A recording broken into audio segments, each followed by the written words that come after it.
Are you guys both going pictureless today?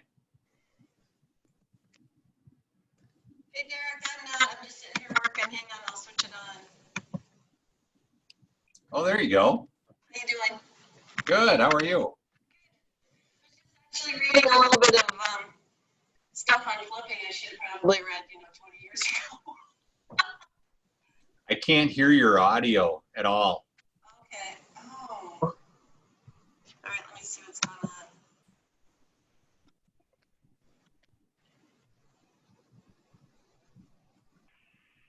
Why? It's not.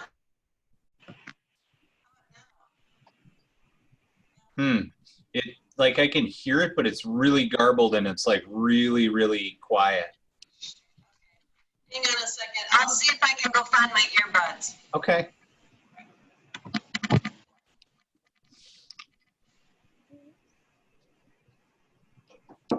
How are you today, Maureen? I'm doing good. I don't know am I muted? Can you No. hear me? Yeah, I can hear you. Hear me? Okay. All right. I'm doing good. Good. Just trying to learn as much as possible. That's all. Good for you. Are you on the deck again today? No, I'm in my living room, but I have kids home, so it's a good. little chaotic. So if I turn on the screen, it's like, yeah, it's a little crazy around here. I had to ask. I've seen you a couple times in the Tuesday meetings on the deck, or like it looks great. To have some privacy to actually do a Zoom meeting, that's for sure. You got to get away from the iPads and the summer activities, huh? Yeah. So in the month of August, I'm taking all these continuing ed classes and the BOLD class, and I thought, oh, that'll be interesting with all the kids running around in the background, and yeah. So we'll see. That will be interesting. Yeah, with the kids in the background, and I'm friends with some people like agents nationally and stuff, and they're like, I've seen people saying like, I'm through apologizing for what's going on in my life in the background, or like kids or dogs or whatever. Like literally we all have it going on. Like we know it's not a newscast, right? Like it just is what it is. That's right. I can't find them. No? Oh no. No. Do you would it be difficult for you to use your phone rather than your computer? Like if you clicked the link on your phone and connected that way? I don't know. Hey, Jacob. No, it's not. It's no good. Is it? Are you using your laptop? Yeah. Huh. Weird. Yeah, and it's new. Yeah. Jacob, do you have any idea how, like, if Julie's sound is really bad, like how she could improve it?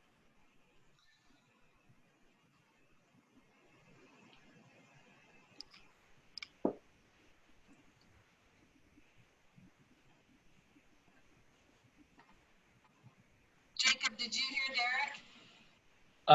No, I just got in now, so if there's anything important, I totally missed. If you were monologuing at me, I apologize. Actually, I was asking you, Julie's sound is really garbled, and we can't hardly hear her. Do you have any ideas on what she could do to improve the fidelity? Oh, not really. Are you just using like the microphone built in your computer, or? I am. Yeah, I am. And I have earbuds, but I can't find the darn things. Well, I can't think of anything at the moment. I'll look into if there's any adjustments you can do with the microphones and computers, but yeah. Okay. No, that's cool. Well. Is it bad for you, Jacob? Yeah, it's pretty rough. Let's see.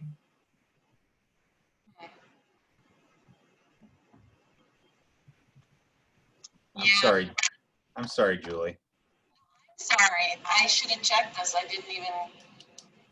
I mean, I'm literally sitting next to my whatever you call the thing that internet connection, the modem.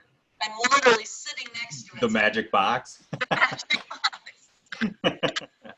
Right. We try that? Yeah, do that. Try using your iPad. Okay, hang on a second. Yeah, that's fine. Hi, Wendy. Hi, honey. How are you? Good. Good to see you.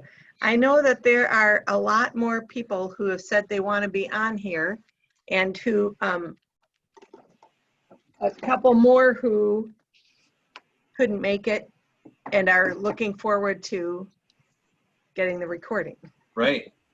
So Julie is experiencing some technical difficulty with her microphone. So she's experimenting with either hooking up with her iPad or by her phone. So we'll give her just a couple minutes. She's had this trouble before.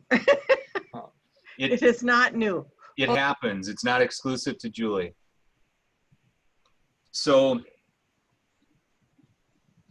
in over the past weekend, or let's just say in the last week, I've written offers on a couple houses, and lo and behold, I was in multiple offers on the houses that that I was offering on. Both were what I think were really good flip opportunities, and I know that I've lost in multiples now on one of them, and I'm still waiting to find out on the other one. That one is bank owned. So the first one was an estate, and you know, I had my offer in an hour and a half after it hit MLS. I had looked at the property and written my offer, or had it submitted within an hour and a half, and still didn't get it. So I guess speed isn't necessarily the only thing that they're looking for.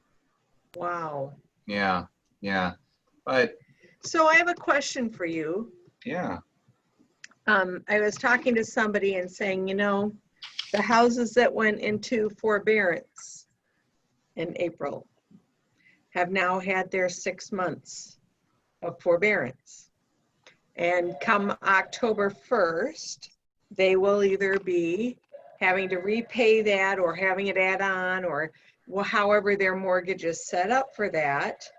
And if they are still unemployed and unable to do that, then that's going to be interesting. So do you see that being a factor in the market coming up here in October? Or? So I can't remember what I was listening to. Oh, you know what? I think it was at our team meeting, and Kevin had somebody on that was talking about getting listings, like best sources for listings. And I wrote down this note, and of course it's backwards to you all. And it says forbearance email to Sphere. And as being something else to target. I don't know. I don't have any insight as to how many or what it might look like, or even what the policies are or anything. My idea was just send an email, like as part of our 33 touch, to the Sphere, and ask them, do you know anybody who is in forbearance on their home or something like that? And as a way to just try to get some listings. I would think that there's certainly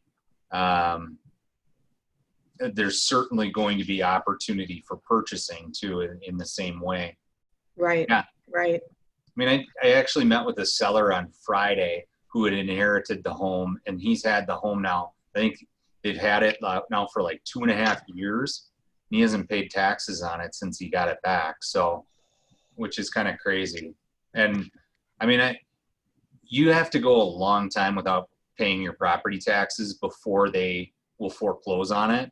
But like knowing that, wow, already 2.5 years behind, that gets pretty scary. Yeah, it does. Julie, you're back. Hi, Jules. The iPad that says the address isn't valid, so I can't connect in. So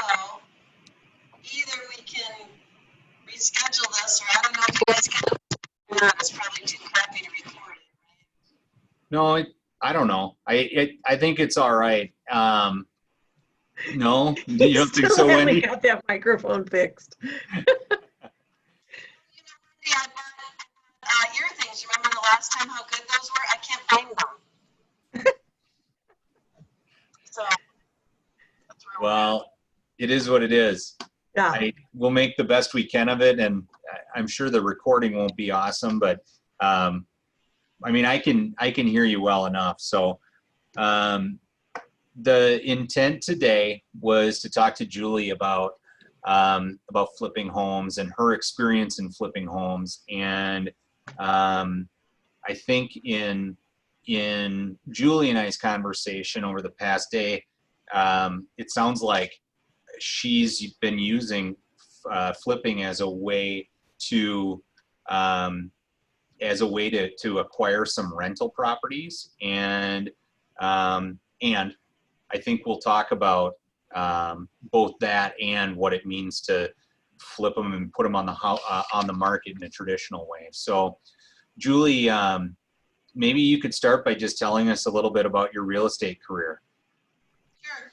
I think I've been doing real estate for just about 15 years. I started down in Rochester.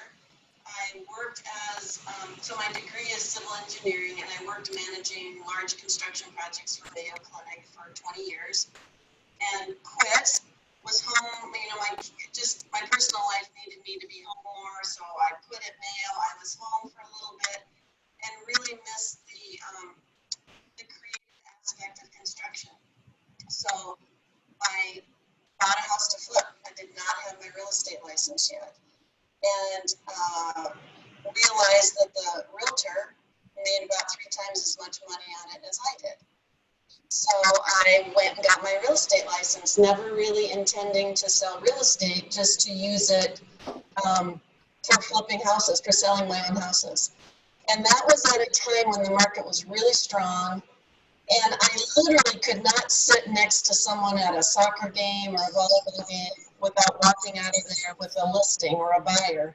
And so I just sort of inadvertently segued into real estate. And in Rochester, Keller Williams had just opened up a new office, and that's where I joined, and just absolutely loved it.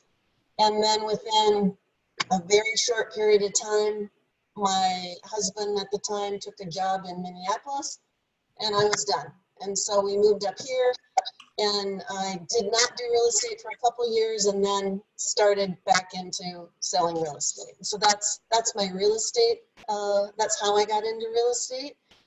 And I started flipping houses probably so the first one I did was about 15 years ago. And if we live in out as a family, let's go. Okay. This is like taking forever. Oh, Wendy, can you control that? I got it. Sorry, I have to pop up and go answer the door occasionally and other things. So I decide right. to be less disruptive if I'm not visible.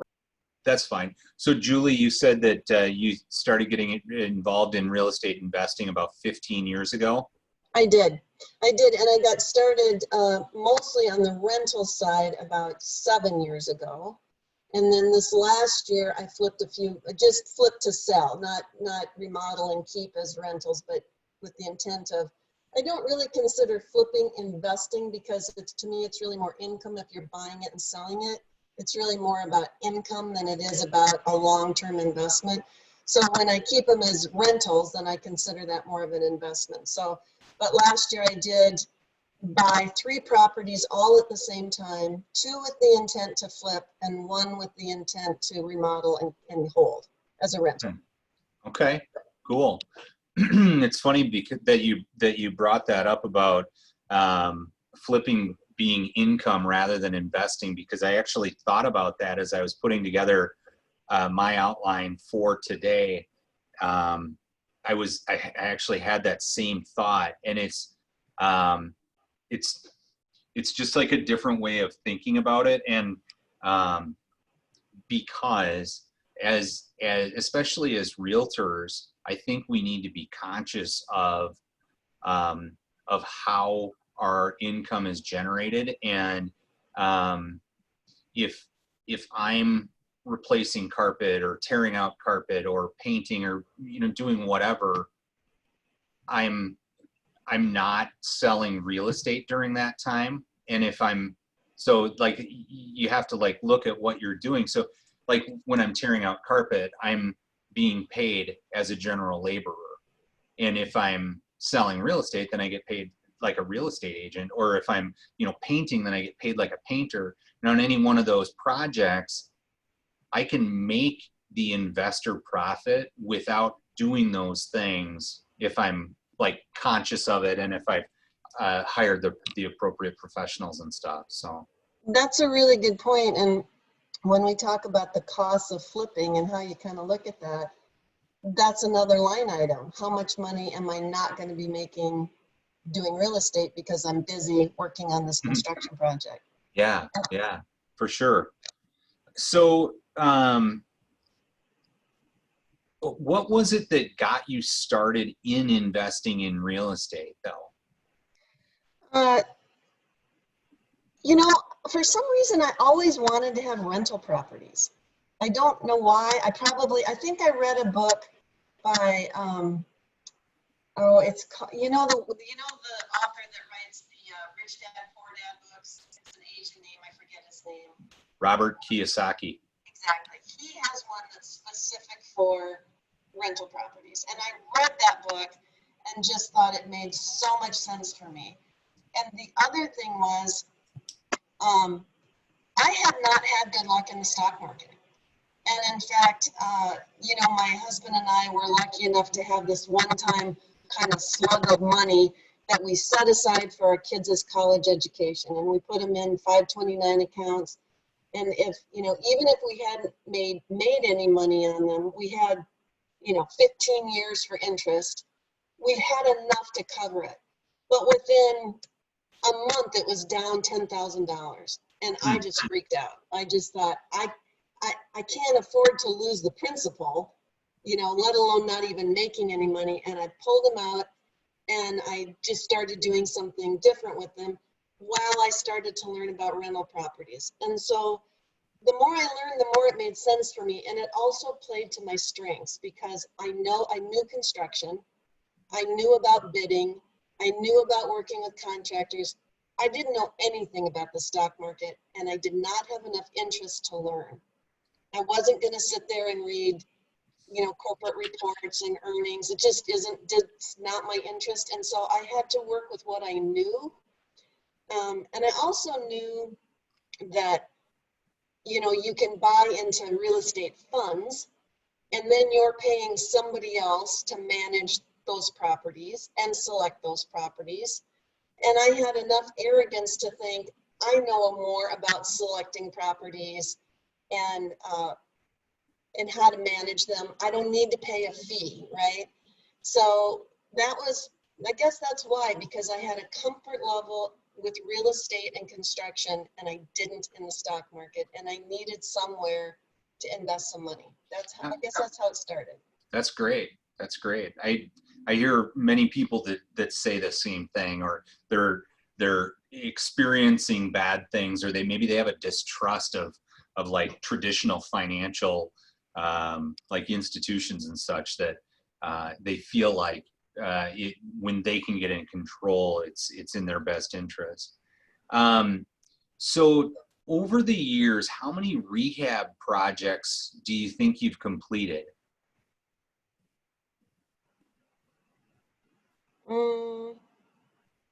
Maybe like 25. Okay. Wow, that's a lot. That's great. I know, and well, if yours are like mine too, they end up blending together, and like I'll like forget about stuff that we've done, and yeah, it's kind of interesting how that goes. And then what have you had one deal that was like far and away your largest profit deal in real estate? And that could be whether it was a something that you held as a rental, so you kept the profit as equity, or like you resold it and flipped it so you took cash? So I'll answer that two different ways, because success can come from appreciation of the property, Yeah. or it can come from, you know, return on your investment. How much rent are you making versus how much you have into it? And so I think I would say that probably my best investment, and so I haven't realized this yet because I haven't sold this. Yep. So weirdly, the first property I bought was an 8-plex, which seems like a lot out of the get-go.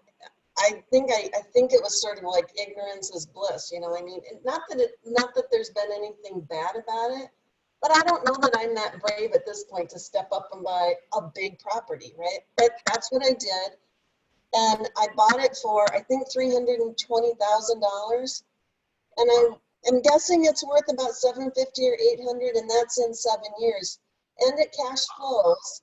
So I get people call me a lot that want to buy that because it's hard to find bigger properties. Yeah. So that one would probably be the best investment from an appreciation standpoint. That's huge. That's awesome. Yeah, and it was just luck. I mean, it wasn't luck, but it was, 7 years ago, not everybody was trying to buy rentals. In fact, people had a perception that tax laws used to be really beneficial to landlords, and then I don't know what they were because it was before my time. Right. But they changed them, and they weren't as good of a deal. So people were kind of looking at rental properties as, just kind of okay, because they weren't what they used to be. Yeah. But I didn't know that. So to me, it was like, looks good enough to me, right? And this is a little personal, but at the time, I was going through a divorce when I bought that apartment building. And I suddenly felt like, okay, it's not my husband and I now that are responsible for my kids' inheritance, my kids' college education. I kind of have to stand on my own now, and I had to take a different approach to what I was doing. And the thing that I liked about rental properties is, if you buy a property at $100,000 and you die, and now it's worth, let's say, $300,000, and your kid inherits it, you don't pay any tax. There's no inheritance tax on that $200,000 that it went up in value. But if you buy stock at $100, and when you sell it, it's worth $300, your kid has to pay tax on that $200, on that increase in value. So from an inheritance standpoint, it's a great deal. So my goal was to buy enough properties that I could get them paid off by the time I retired, live on the income, and then let my children inherit the properties. I don't know that I'm going to reach that goal, but I'll be somewhere in the middle. I didn't have a lot. I'll be 60 in a year, so I didn't have a ton of time to work on that. But if I had more time, I for sure could have done that. Sure. Well, women live to be like 85 or 90, so you got plenty of time. I'm the one that needs to worry. Guys are the ones that the short life. Well, I think you're like hearing you say you got lucky on the 8-plex. I mean, sure, there's like good fortune involved with any of them, and yet identifying a good value in the market was what you did. And I don't know, like if you just told me anywhere that you could acquire an apartment type building for $40,000 a unit, I know that that's low, and right. Like you wouldn't have to rent it for very much at all to be covering that type of downside. Right. So yeah, I would say for me, patience in finding properties too, and waiting until you find the right property really is important, because after you said that, I was thinking, if I told you that I bought a home in the city of Minnetonka a nice house in the city of Minnetonka for $195,000 2 years ago, like most people wouldn't believe it because it doesn't seem possible, but we did. And same thing, we bought 2 houses in Brooklyn Park last year for, I think one was 140 and one was 145, and those are both good houses. Well, They're not crap. And now, I mean, we sold the ones in Brooklyn Park, but held the one in Minnetonka. And I mean, the ones in Brooklyn Park, they're probably worth 275 or 3, or who knows? They might be more than that now. yeah, So, that's yeah. great. Yeah. And then the second property, so I said, you know, I would answer your question about what were my best deals. Yeah. The other one would be more from a cash flow standpoint. And so that would be a condo that I bought, I think 2 years ago. It's a Plymouth address. You could Google it if you wanted to. It's a, I don't know how many they have. Maybe it's a 3-story and then there's like 3 wings to it. So maybe there's 150 units. I'm not sure, but it's 35 Nathan Lane. And then in Plymouth. Yep. So I kind of discovered there's a little bit of a niche in condos. There's a lot of condos out there that, I don't remember what I paid for that. I probably paid like $120,000, but it's a 2-bedroom, 2-bath. And if you can find ones that have underground parking, they don't take that much money to update because you don't have to do windows, you don't have to do exterior, you're not doing something with the sewer line. You're really just doing strictly cosmetics. So I think I put $30,000 into that, and I redid the whole thing. Both bathrooms, the kitchen, I gutted it, all new, you know, flooring, the whole thing. And I rent it for $850 a month. So, you know, so when you buy an investment property, you have to put down 25%.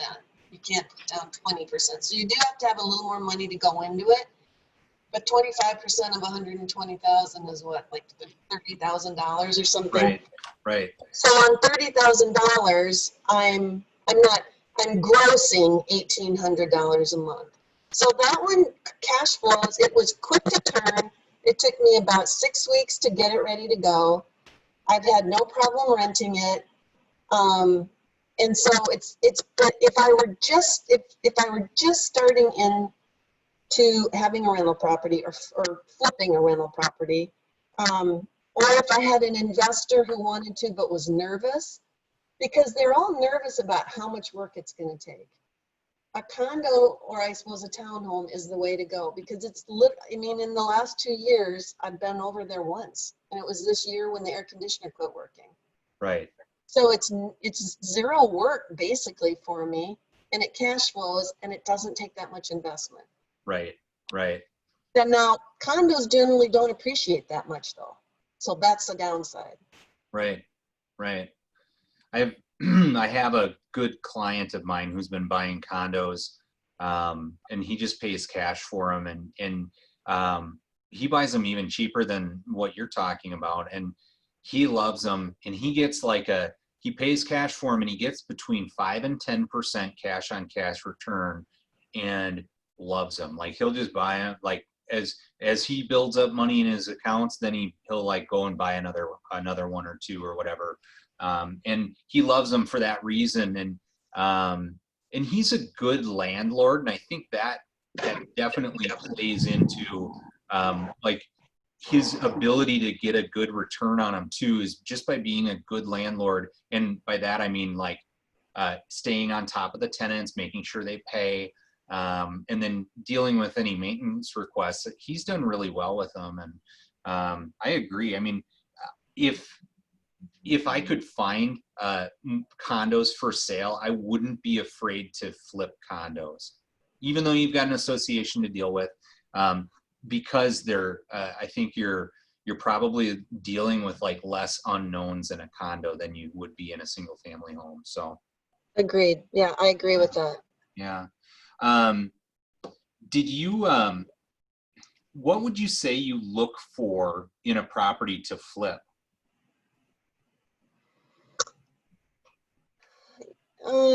So I haven't had a set type of property that I would consider flipping. But at this point, I probably do. So if I were going to go flip something now, I would stay in the lower end, and not too big of a house, because the bigger they get, the more square footage you've got, the cost just, you know, if you're doing $40 a square foot, well, now you got 3,600 square feet. It just, you know, it just multiplies. So I would stay smaller, and I would, you know, and plus, as we all know, there's more buyers in the lower end, so you're going to be able to sell it quicker. I try to get things that are mostly cosmetic, because the money comes when you're not really getting anything when you have to redo the electrical system and the plumbing system and put in a new sewer service line. You know, that doesn't mean anything to the buyer. So I don't want to deal with structural stuff. I really want to come in and redo a kitchen, paint, probably new flooring, and if that's it, that's all you have to do. Yeah, that's great. You know, the one time we lost money on a property we flipped was a property that I analyzed differently than other properties that we've analyzed in the past, and that was I looked at it.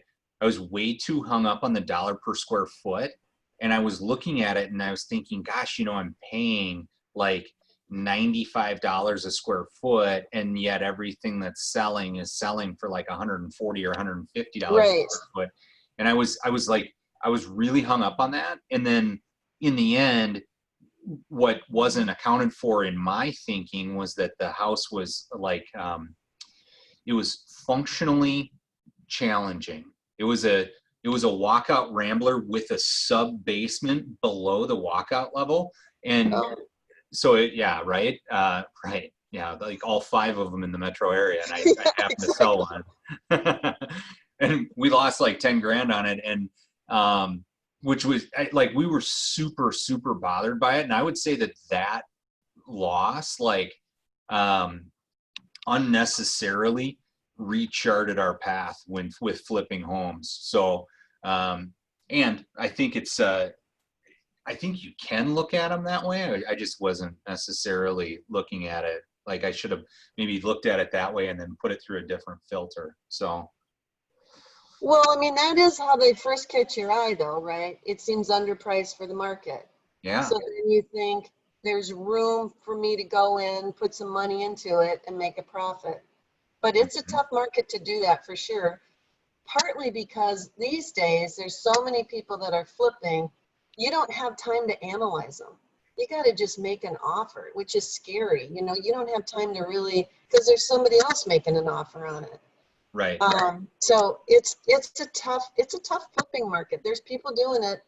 I hear from a lot of buyers that there's people that go in, do just a broad brush cosmetic work. Like they don't really take care of any of the issues, and buyers are sick of them. They don't want to buy them. You come in and it's, yes, it's newly painted, but that's about it. And so somewhere in there, you have to offer a quality product to get people to buy it.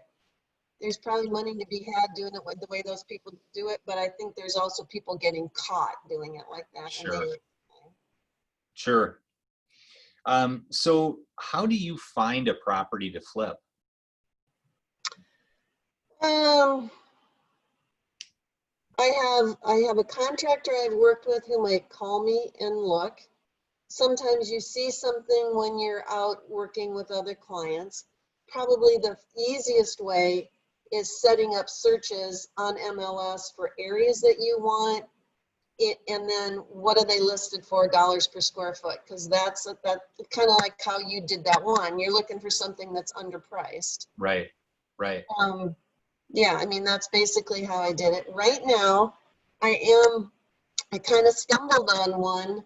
I'm going to sell it. I'm not going to flip it myself, but in fact, can you put that up on the screen, Darik? Yeah, I can. Okay, so I went on a listing appointment.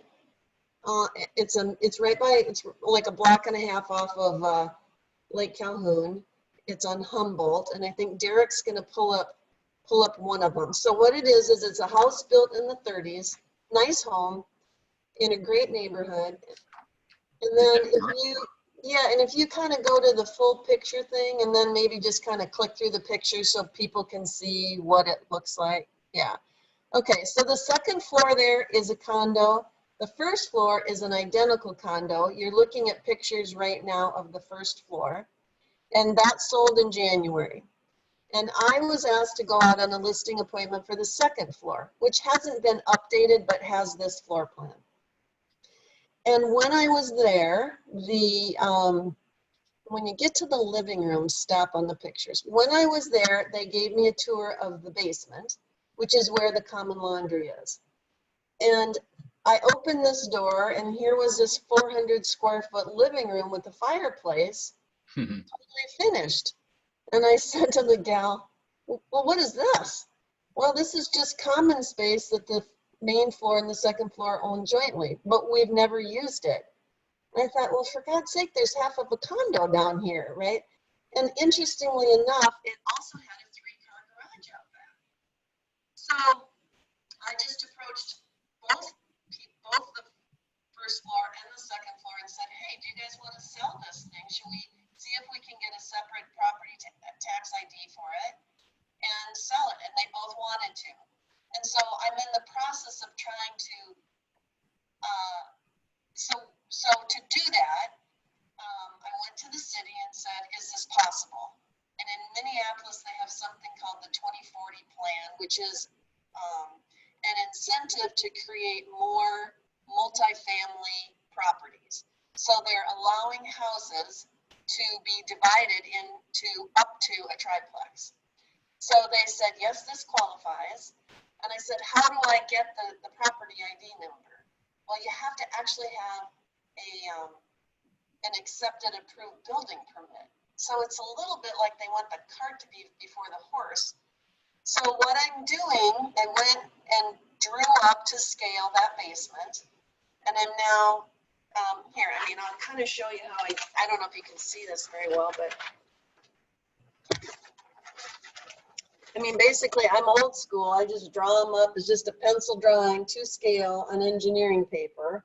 And then I take this stuff, comes in a roll. It's see-through. We called it bumwad when I was, in engineering school. And you just, lay that over your drawing until you get a design that you like.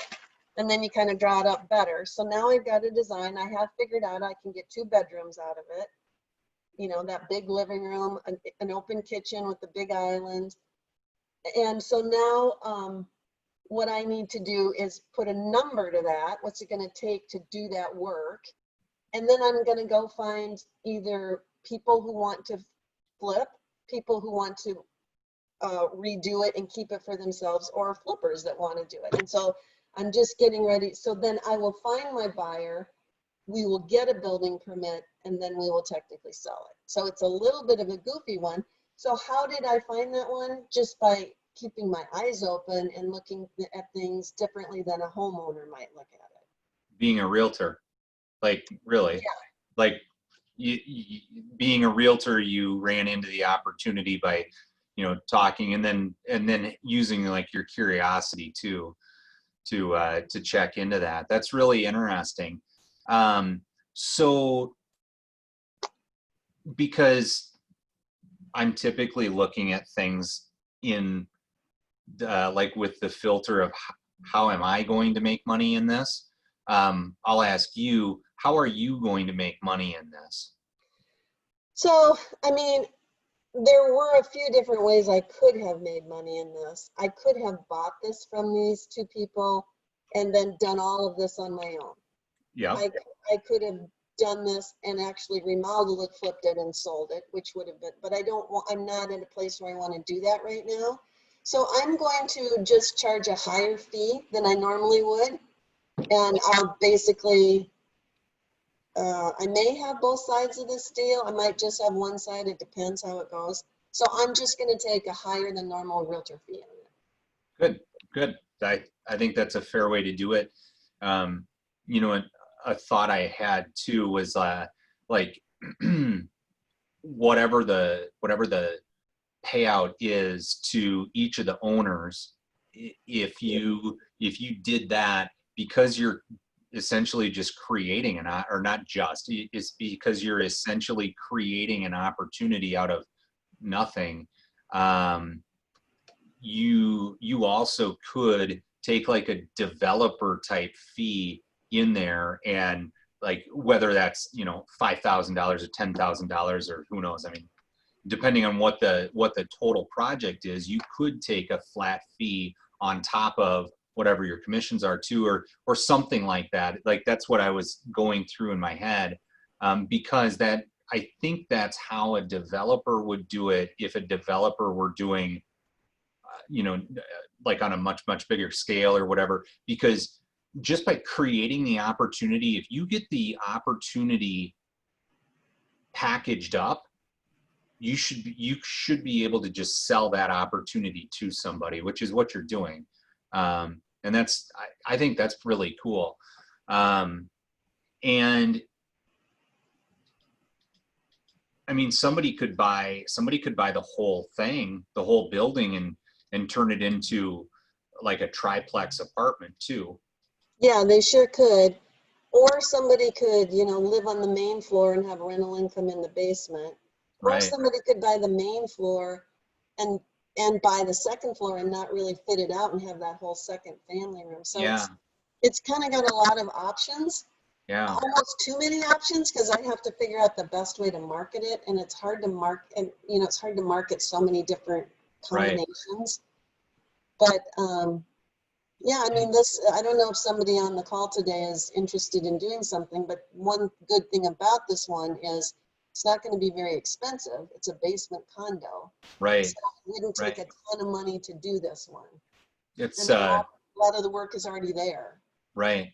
You know, it's like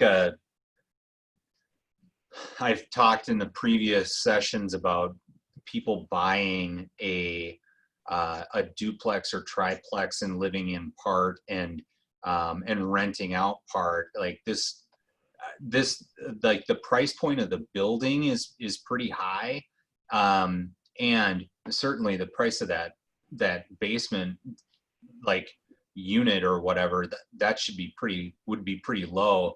And I mean, that's a pretty awesome place to live. It looks like it's about a block and a half from Lake Calhoun, and a block and a half from the Rose Garden less. So Yeah. that's a pretty sweet location. Yeah, it is. And you know, I think if you did this right, I think you could buy that.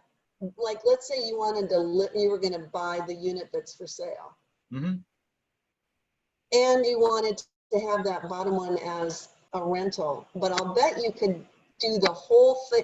You know how you could probably buy the whole thing on a regular mortgage loan, Right. and have a contractor fit it out. You don't have to say it's going to be income property. Right. You're just buying it, you know, they don't need to know that. Right. And then you could get a better loan rate on it. Mm-hmm. Yeah, that's pretty awesome.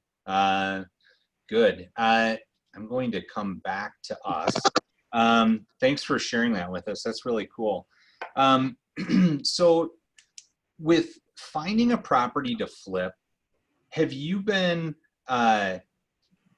discriminating, and I use that in a good way, about the areas that you're looking, or are you looking in a pretty broad area? Well, I would say it's a pretty broad area, but it's also discriminating. So, you know, being a woman, I do a lot of this work myself. I want to be somewhere that I can be working on it at night alone and feel that I'm safe. So that drives part of where I select that I want to go. I also want, so if I were really going to be looking for something right now, I'd be spending a lot of time looking at statistics on MLS. And I'd be looking at what towns what's the shortest days on market? Where do things sell and maybe what's the sweet spot between shortest days on market and lowest price per square foot sale price, right? And then is that somewhere I want to be? Is that a budget that I can work? You know, is that a price range that I can afford to work in? So I'd be doing that. Yeah, I guess, does that answer your question? Cool. Yeah, it does. And how do you fund your purchase and your project? So if I'm flipping them to sell, it's all cash. And I do have somebody I work with, and we go in on it 50-50. You know, it's pretty hard to flip something and make money if you aren't paying cash. Because I mean, if you're going to go get a mortgage and pay, you know, closing costs and all that, it's hard. It just makes it all that much harder to recoup that. So you about have to have, either you go get a home equity loan, or you have somebody that'll loan you money, which isn't that hard to find, but you're going to pay at least 10% on it, but you don't have to pay any closing costs. So something like that would be the way to do it. The way I've done it is cash, either my own if it's a small enough project, or with a partner. And with your partner, you said you split it 50-50. So do you split the profit from the project 50-50? Okay. Yeah. Okay, good. I've done that. And it has worked. It's worked for me in the past. We've had good projects where we did that and did that successfully. How did that relationship come about, if you don't mind me asking? It was a friend who had an interest, Okay. who had some cash, had sold a company, had an interest in doing it, and really almost pushed me more to do it, because it's kind of scary to be responsible for somebody else's money. It's one thing when you screw it up and it's your own money. So I was a little hesitant to do it, but he really wanted to, and so we did. Yeah. You know, before doing it previously, I had a hang up with it, and I thought, well, why would somebody want to give me their money to do this when they could just go out and do it? And they might not have the time to do it. They might not have the knowledge to do it. They might want to be in something else. Like, you don't know. And actually, there's a lot of people out there who, like, they wouldn't know what to do with $50,000 or $100,000, like, that they didn't want to just spend. Like, they wouldn't know what to do with it anyway. And, you know, like, if they take it to the bank, they might get $1,000 on it, you know, over the next year. Whereas Right. you work with Julie, you might get 15, 20 grand or something like that. Who knows? 50 grand. Who knows? Yeah, it's true, you know. I mean, Yeah. my accountant last year said to me, "You are too heavy in real estate. You need to put some money in the stock market." And you guys know how I feel about the stock market. But I said, okay, and I did, and I wish I hadn't, you know. Yeah. It's like I haven't lost a cent through any of this COVID stuff on my rentals, but I sure have lost money on what I put in the stock market. I don't know. I just don't have the luck other people have, I guess. Yeah. So, like, looking at the rehab process, when do you get bids? So I have a contractor that I normally work with, and he and I go in together at the time when we're looking at buying it and do, I wouldn't call it a bid, but an educated estimate. Right. Then we decide whether there's potential to make money or not. Then after that, once I buy it, then I'm working with this general contractor, but you know, between he and I, it's not a bid really so much that I do with him. It's sort of like I might pull in a sub, he might pull in a sub. It's just wherever so we have the joint purpose of doing it for as little as we can. So Okay. between who he knows and who I know, we're pulling people in to do the work. And is he a partner, or is he no, he's you're not. paying him, right? I'm paying Okay. him. Okay. And the difference being a partner, you would share profit, and pay versus paying him, you're basically paying him for his time, right? Right. Yep. Yeah. Or whatever the project is. And so with that, you go through him to estimate project cost, and though you're not getting a bid, you're getting a ballpark idea, kind of. Yeah. Yeah. Yep. Right. I don't think it's necessarily the best way to go, and I wouldn't recommend somebody else do it like that, because it's partly, it's just not fully designed. When you're looking to buy it, you don't totally know what you're going to do. You don't know what the city's going to allow you to do. You don't know what you don't know. Right. So, it's basically, like here we got $20,000 for the kitchen. We've got $7,000 for the bathroom. And then you just try and stay within that. Right. Is sort of how we do it. It's a little bit informal. I don't think it's the best way to do it. Ours has been pretty much the same way, in that we don't nail down a bid because like there's unknowns. We just don't know what we're going to do. And it's constantly evolving, and like half of the project comes together after we do demo and find like like there's the plumbing chute or the plumbing run, and you're like, okay, well, I guess that means that needs to go over there or whatever. So, we find those things too. For us, I think having done a number of projects, we have familiarity with the contractors, and that allows us to be a little bit more loosey-goosey on it.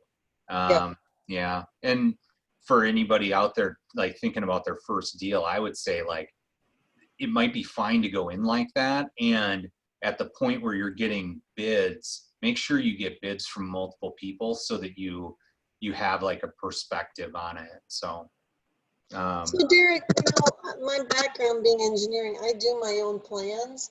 What are you doing? Do you do that? I was actually laughing about your engineer's paper because my plan is like, first of all, it starts out on my notebook, and I just draw something out on my notebook, and it's like the size of a Post-it note or whatever. And then I give it to Tara, and then she puts it on an 8.5 by 11 sheet of paper. And then I think she gives that to our contractor, Gustavo, and then he does that. So like finishing the basement is usually, and that's usually as far as we go, because we're not like recreating the interior of the house on any of our projects. Most of the time, either refinishing a basement or finishing a basement is the extent of what we're doing. And when we do that, it probably does get drawn by somebody, but it's never on more than like a 8.5 by 11 piece of paper. And when it does, it's off of us walking through the basement, and like we might tape off, like use masking tape on the floor to just get an idea. But when Tara and I walk through the house, we actually go through and we're talking about where things need to be when we're walking through. So like it doesn't happen. It doesn't happen like in a scientific way. It's more like I'm looking at it and I say, well, the bedroom needs to be over there because you can't put the egress window next to the driveway, or like where the air conditioner is or whatever. So right. Yeah. You don't have to have as much of a drawing as you'd think to get a building permit.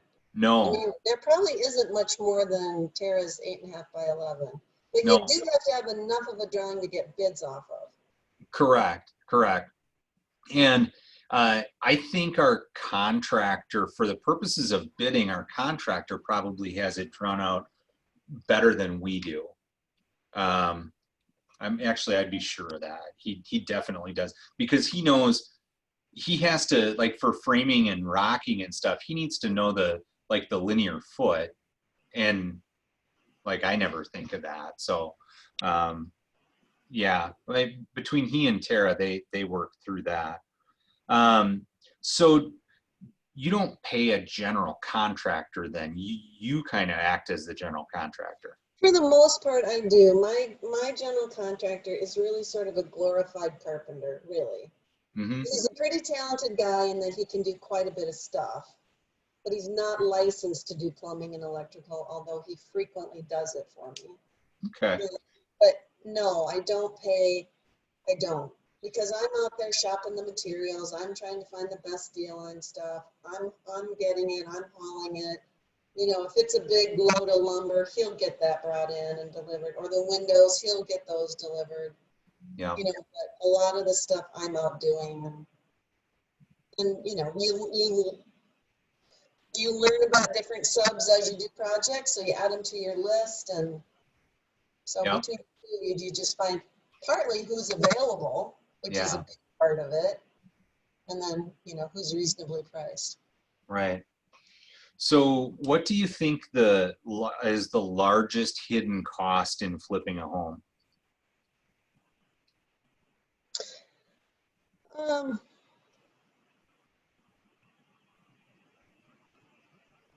Well, I learned an interesting one this last flip. So I did a flip in St. Louis Park. I bought a house, you know, and then they have to have a city inspection done before you can put it on the market. And so this one, the buyer, who I was the buyer, was required to take on those items and fix them. The seller wasn't fixing them. So I said, okay, yep, I'll do that. I'm going to be gutting those rooms anyway, right? I'm not really going to fix those things because they're going to go away. So I went into the city, and they were estimated at like $20,000. I went into the city to get my building permit, and the city said, okay, well, you've got $20,000 of repairs you agreed to do. Give us the $20,000. And I said, how am I going to fix them if you're going to take my money to do it? Well, that's what you have to do. You have to give us the money, go fix it, then apply to have it re-inspected, and then we'll give you the money. Well, because this was a big project and was supposed to take 6 months and really ended up taking 18 months, they sat on that money of mine for 18 months. Wow. And to me, it's ludicrous. I mean, how can you fix it without the money? But that's what they do. So that was a shocker to me. That's just you got to have more cash than you think you have to have. And then I would say, honestly, Darik, probably what you and I talked about at the beginning of the program, which is you're not making money somewhere else. I mean, I never really thought about that till you and I talked about it, but I really didn't do real estate for a year. Well, Right. that's anywhere from, I don't know what you make, but you know, that's a big chunk of money. And when you factor that in, are you really making any money on that flip? Probably not. Right. Right. So with that, I may have talked about this before. In a project, I look at if we have like $100,000 margin between what the sale price is and what our cost of purchase is, in that $100,000 column, when you start taking out like, okay, materials, and then you've got like a plumber, and then you've got an electrician, and each one of those things is like a potential profit center. And if I were everything, then maybe I could make all that money.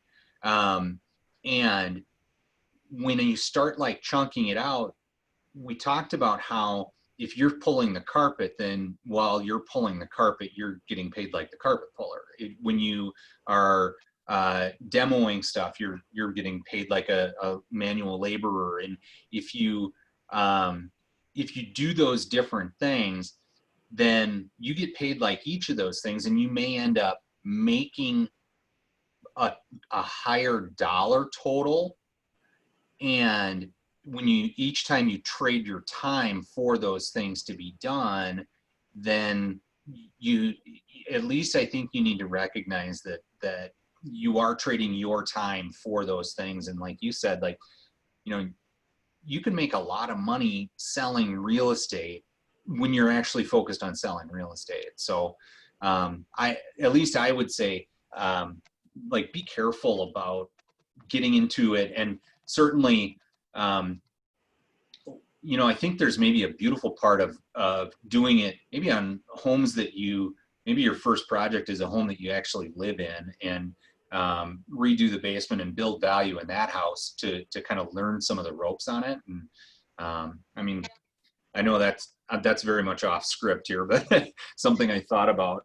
Darik, that's a really good point, because on that condo that I told you I make good cash flow on, the one at 35 Nathan Lane in Plymouth, on that one, it took me another, I don't know, I'm going to say a month to finish everything up, get all the details done, get the cleanup done. That was $1,800 of rent I didn't get. Yeah. I should have just brought somebody in, they'd have done it in a few days, and paid for it. And so that goes exactly to what you're talking about. That was a learning curve for me. I was thinking I'm saving money, I don't have to pay for this, but I wasn't. I was losing income is what I was doing. Sure. Huh. That's funny. You know, I think the largest hitting cost in flipping a home is my cost of sale.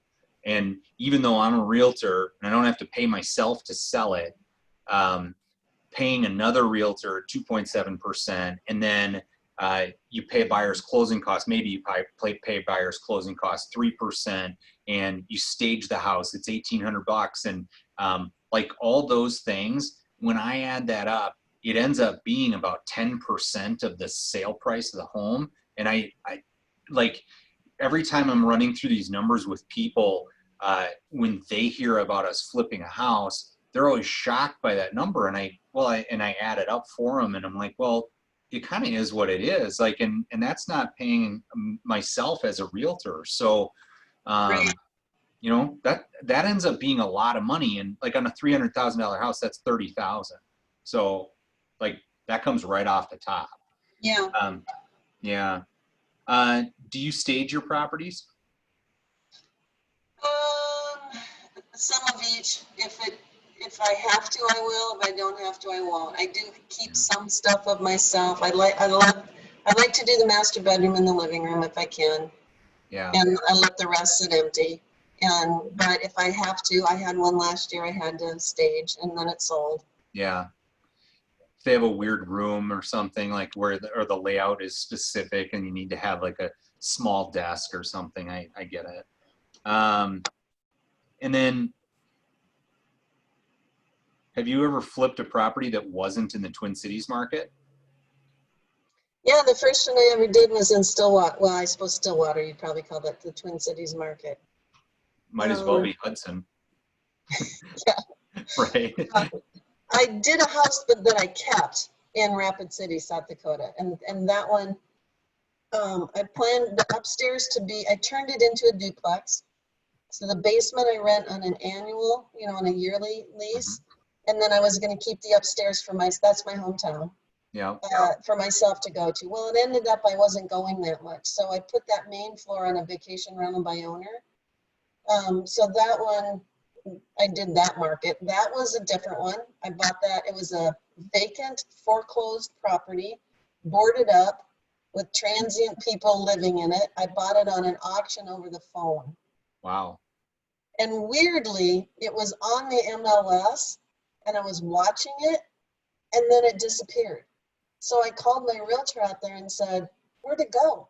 He goes, "The realtor was killed in a car accident in Florida, so they on vacation, so they pulled all of the listings, all of his listings." Yeah, shocking. Oh. And so then like 3 months later, it came back on as an auction item. So I had already been in it. So I bought it over the phone. Wow. So, Weird. What's the biggest lesson you've learned flipping houses?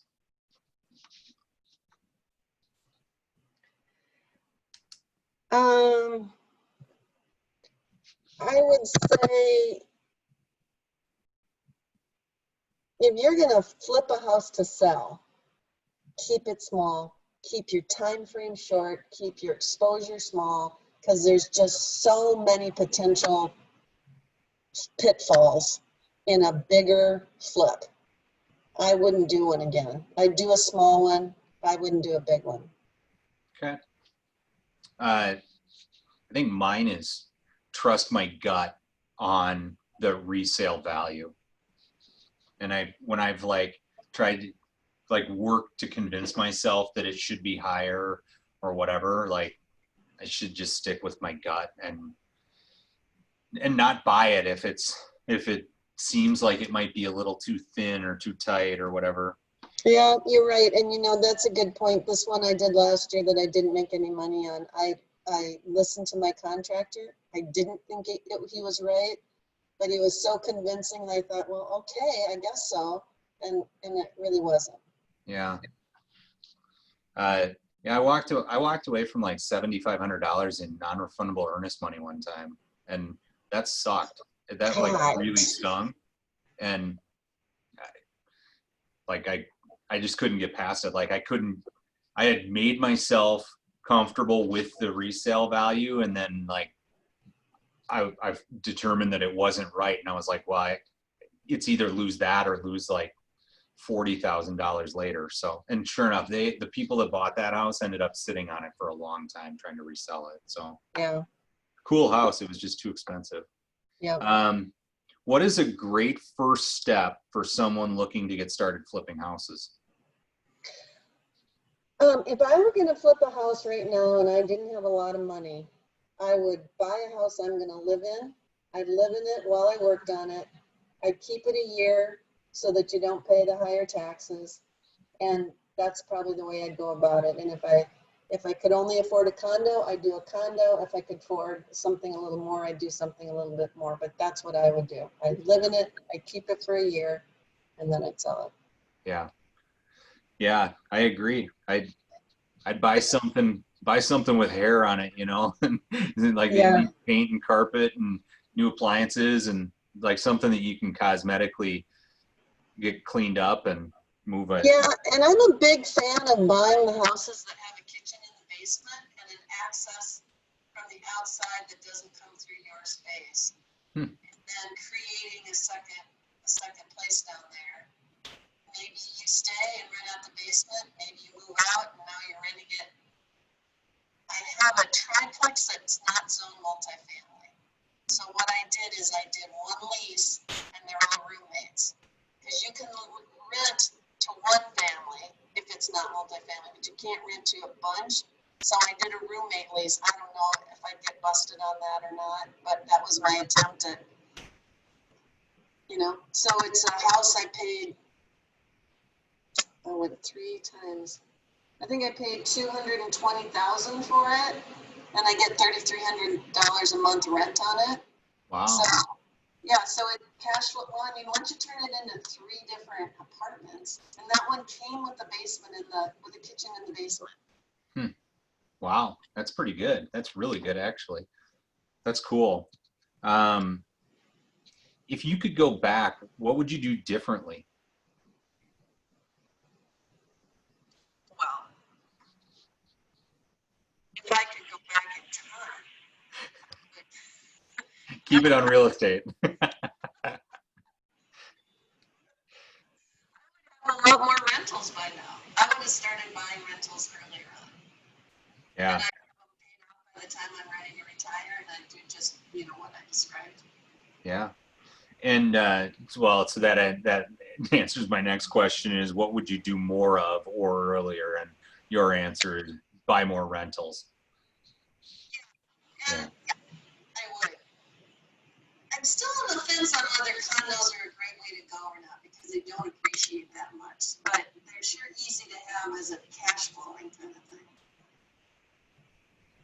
We have, of our rentals, my favorite properties are the ones that I haven't been to in like 5, 6, 7 years. And it's such a beautiful thing. And I can see that happening with a condo where the person ends up getting comfortable in there and you don't ever get called for anything because nothing ever goes wrong. And like 10, 15 years from now, they're still paying you and you're just cashing a check every month or whatever, accepting a Venmo payment, that like we've got a couple houses like that we have long-term tenants in, and they told us, like one family, they told us they don't want to move again.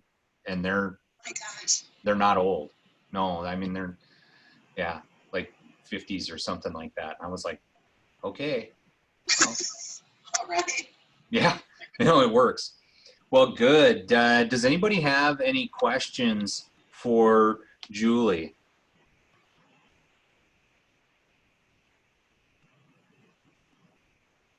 Can anybody find their unmute button?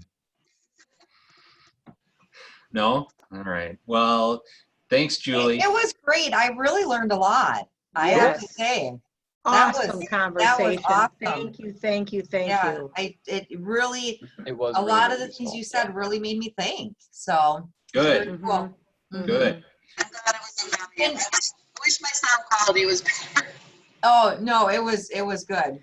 But you know, Yeah. it kind of made me think too of, you know, you could, someone who I'm not necessarily in real estate or anything, but if I had a little cash, maybe I could fund someone to do something like that. And that's a much better way to make some money on some money than it is, you know, it's an interesting thought. Here's a great tip, I think. I mean, this didn't work for me because I was, if you know somebody, especially if you have a child that has a kid, has a baby, if they buy $100,000 condo, so if you loan them the down payment to buy that condo, by the time that kid graduates from high school, that condo is paid for, and so is their college education. So it's a really easy way. You got to get a down payment somehow, but you buy a condo, they're no work, and in 18 years, when that kid's ready to go to college, you've got more than enough to pay for their college, and it's painless, right? Maybe I could do that for my grandchildren. Absolutely. You could. I mean, it's because it's, you know, if you buy a $150,000 condo, you know, your down payment is whatever, $30,000, I guess. I don't know, you know. Mm-hmm. It's very interesting. No, yeah, that was great, Julie. I got a lot out of it, so thank you very much. Mm-hmm. Awesome. Thanks, guys.